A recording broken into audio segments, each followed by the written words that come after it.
I just came out of watching Mufasa the Lion King, the prequel/sequel to the 2019 version. Now, my quick thoughts on both of these films. The 1994 version is one of my favorite movies of all time. I have the movie on Blu-ray here, and I truly love this film a lot. The 2019 movie was, it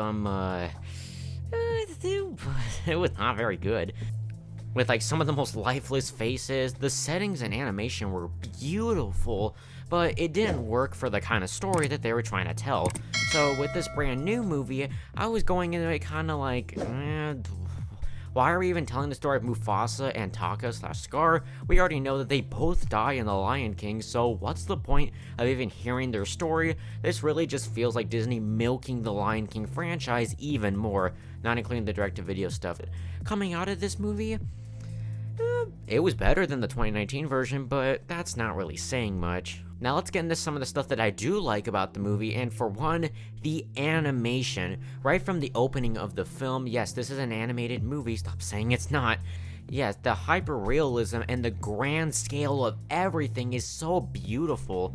I will at least say the only real reason to see this on the big screen is for those visuals, because a lot of movies don't really tackle grand scales that well. Not terrible, but this one actually, like, you really feel the large scale of the world and all the realism, while some other movies kind of struggle with that, where sometimes if it tries to go big in scale, it can end up looking flat. Another thing is that it's just nice to see these characters again. I mean, yes, they're in this like creepy live action format, but even then, I just like that we're actually getting an official sort of a Lion King sequel. It's mainly a prequel though. And also, I think one of the songs are good, because the other ones, we'll talk about that in just a second.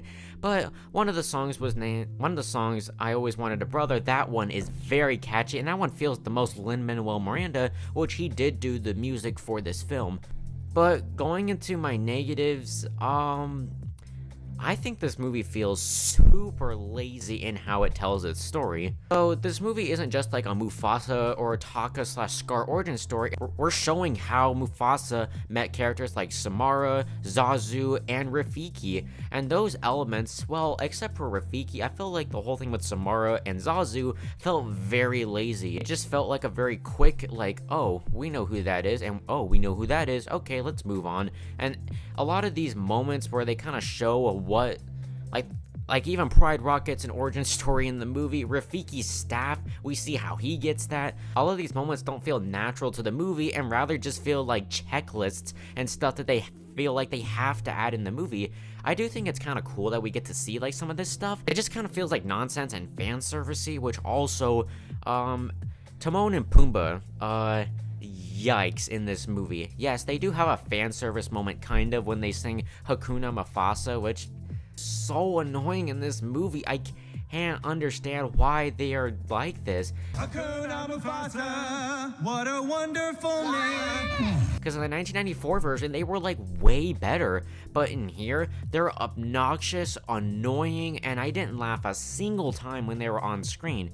In the 1994 version, they were more integral to the plot, while in this one, if you just plop them out of the movie, they would not change anything about the film. And constantly, they're always annoying Rafiki, where he has to like put his hand on his staff because he's just like, oh, I can't deal with these guys. Or Akira's constantly telling Rafiki to just move on and ignore them. And that's sad because I love those characters, but they were done extremely dirty here. And also with Scar, which you've heard people talk about, his transformation is lazy as well. Like, you're curious, how is this happy lion gonna turn into that psycho that he is in the original movie? Well, they don't really build up to a whole lot, where when he does turn into the Scar, I kind of feel like they breathed it on by. Maybe would have had a better idea for that, because he thinks that Mufasa betrayed him, because Scar thinks that he was supposed to be king. That could have been really interesting. They could have done something so much more with that, but they didn't.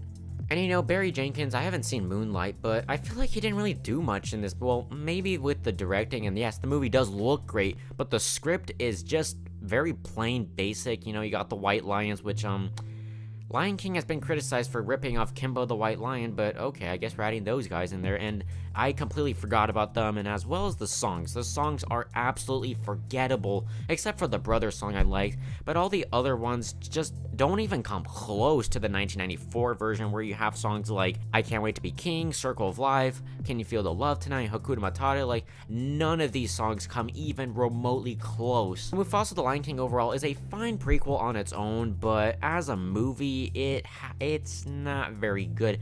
I mean, it's decent, but would I ever go back to rewatch this again? No. I'm just gonna watch this version because it's a lot better. Just sad because, like, I remember Lion King, the original one is so loved, and now when they announced this movie, and then when we look back at the 2019 movie, it's just flooded with hate. That's really sad. This could have been a great franchise, but Disney instead is being the corporate side, and they're just gonna milk this franchise for all it's worth. Well, now that it had like a drastically low opening compared to the first movie, I think we could say goodbye to this franchise, and if we did, I wouldn't really mind that. In terms of my personal scale of the movie, I'm gonna say it's fine. Not great, not bad, just kind of, could have been better. What do you guys think about Mufasa the Lion King? Have you seen it yet? Have you liked it? Did you not like it? I hope to see Sonic 3 soon, or else it's gonna be too late for me to review, but hope you guys enjoyed, and I'll see you guys all next time.